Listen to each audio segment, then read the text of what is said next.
Hello beautiful armies, welcome back to my channel army imagine world. आज मैं आप लोगों के साथ शेयर करने वाली हूँ देखो फैन फिक्शन नथिंग पार्ट 14। तो फिर चलिए शुरू करते हैं। जंगकुक जल्दी से जल्दी ड्राइविंग कर हॉस्पिटल पहुँचता है। जंगकुक की आंखों में बस आंसू ही आना बाकी थे। जंगकुक तायों के लिए काफ़ी ज़्यादा घबरा चुका था और सारी बातों के लिए अपने आप को ही कसूरवार मान रहा था। जंगकुक भागते हुए हॉस्पिटल के अंदर आता है और हॉस्पिटल के अंदर आकर जंगकुक रिसेप्शन एरिया को देखता है।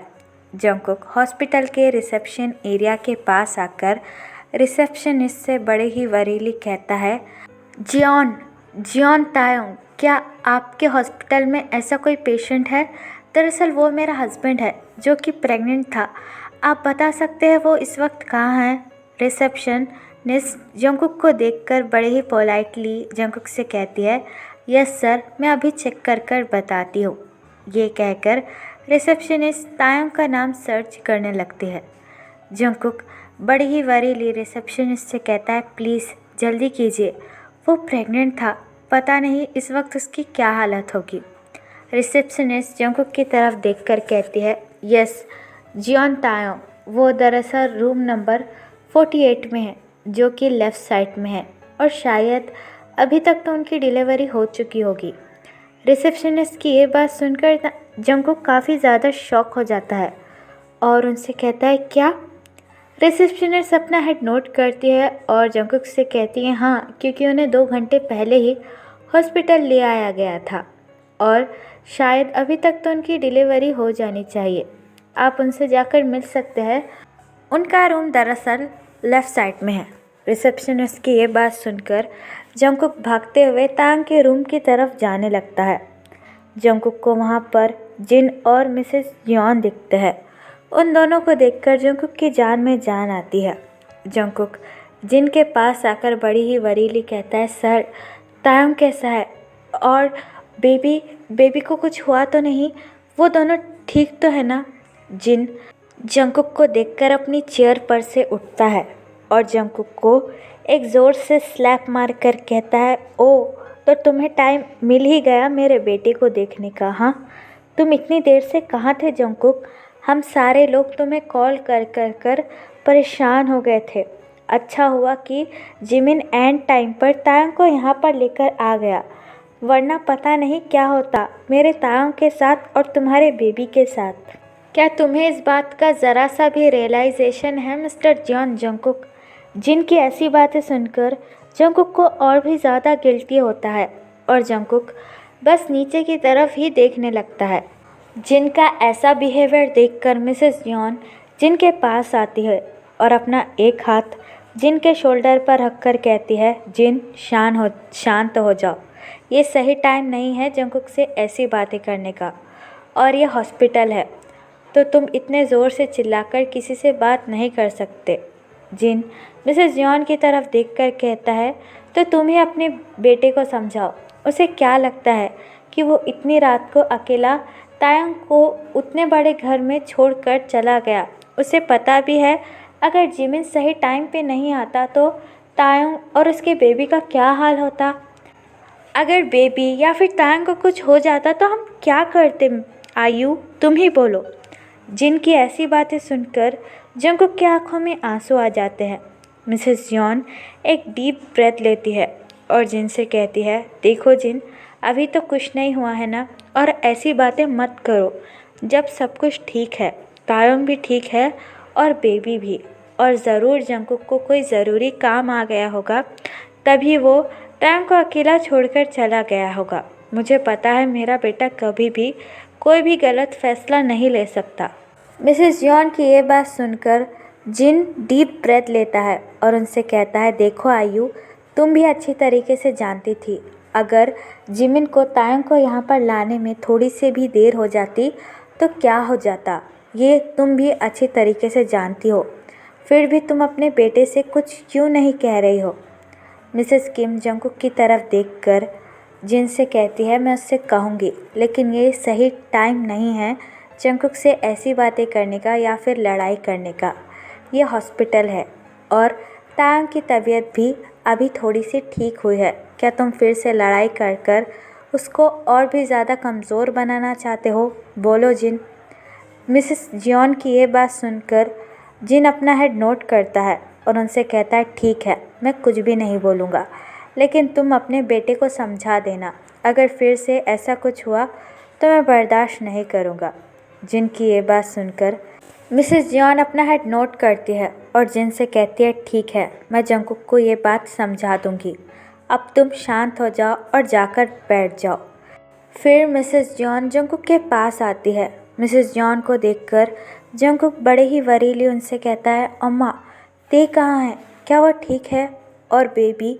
मिसेस जॉन एंग्रीली जंगकुक से कहती है, जंगकुक, तुम कहाँ थे? तुम्हें अच्छी तरीके से पता है कि तायंग प्रेग्नेंट है और तुम तायंग को ऐसी हालत में अकेला कैसे छोड़ सकते हो जंगकुक? मिसेस किम की ये बात सुनकर जंगकुक अपनी हर्ट वॉइस में मिसेस किम से कहता है, अम्मा, आप भी अच्छी तरीके से जानते हो कि मैं ऐसा कभी नहीं कर सकता।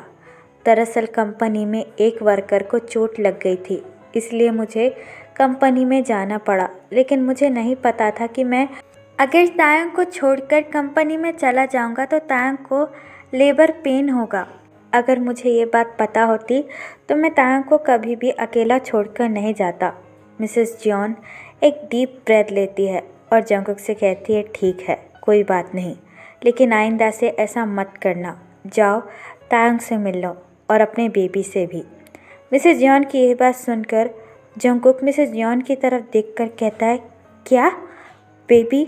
मिसेस जियोन स्माइल करती है और जंगकुक को हक कर कर कहती है, यस बेबी, तुम फादर बन चुके हो।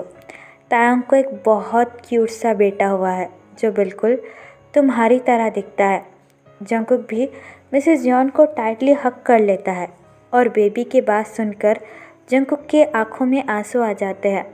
जंगकुक मिसेस जियोन को टाइटली हक कर कर कहता है, क्या आपने उसे देखा? जंगकुक की ये बात सुनकर मिसेस जियोन हक ब्रोक करती है और जंगकुक से कहती है, हाँ, मैंने उसे देखा। वो बिल्कुल तुम्हारी तरह दिखता है। उसकी भी बड़ी बड़ी आंखें हैं और तुम्हारी तरह एक बड़ी सी नाक है। मिसेस जियोन की ये बात सुनकर जंगकुक स्माइल करता है और उनसे कहता है, मेरी बड़ी नाक नहीं है, तायंग की बड़ी नाक है।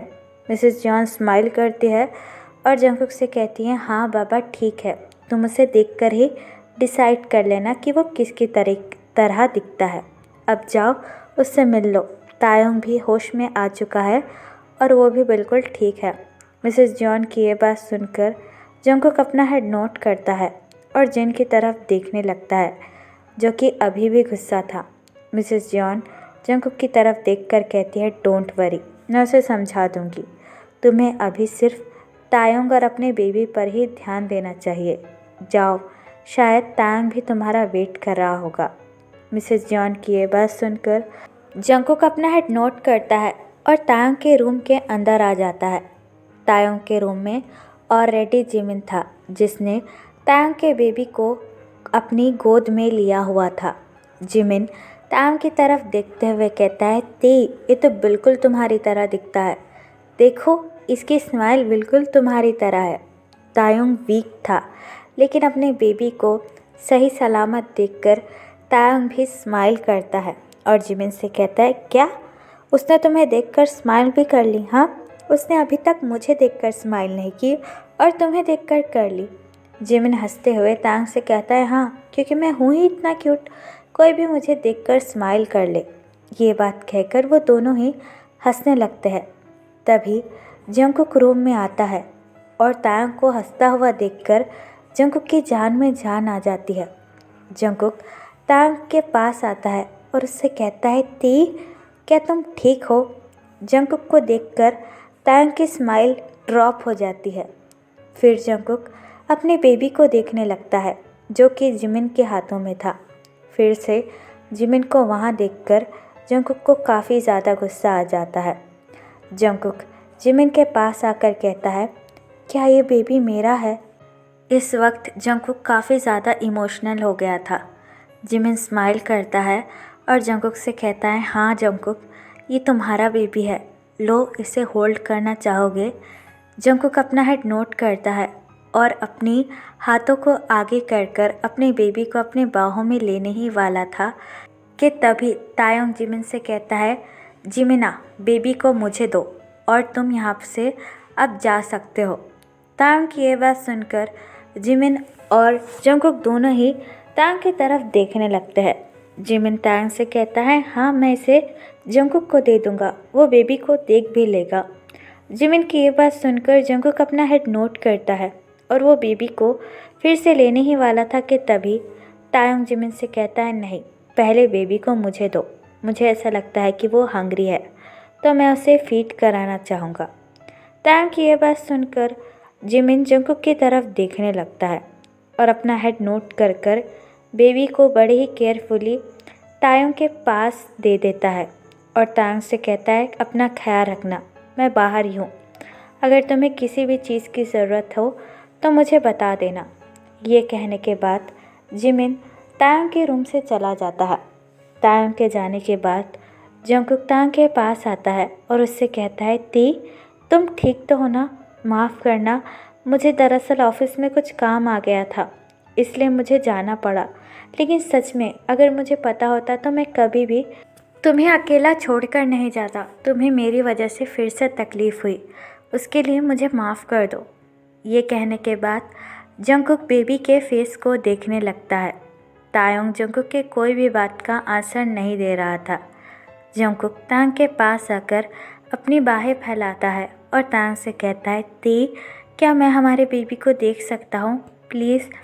मॉम ने मुझे कहा कि हमारा बेबी बिल्कुल मेरी तरह दिखता है, तो क्या मैं उसे प्लीज़ एक बार अपने हाथों में होल्ड कर सकता हूँ? ये बात कहकर जंगकुक बेबी को होल्ड करने के लिए तायोंग के पास आने ही वाला था, लेकिन तभी तायोंग जंगकुक को रोकते हुए कहता है, वही रुक जाओ मिस्टर जॉन जंगकुक, खबरदार जो तुमने मेरे बेबी के पास आने की कोशिश की। तायोंग की ये बात सुनकर जंगकुक काफ़ी ज़्यादा शॉक हो जाता है और तायोंग से कहता है, व्हाट डू यू मीन? ये तुम क्या कह रहे हो तायोंग? तुम होश में तो भी हो? मुझे मेरे बेबी को देखना है, इसलिए मैं चाहता हूँ कि तुम मुझे मेरा बेबी दो।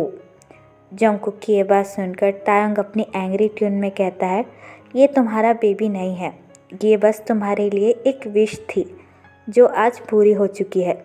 इससे ज़्यादा तुम्हारा इस बेबी पर कोई भी हक नहीं है। खबरदार जो तुमने मेरे बेबी को छूने की भी कोशिश की।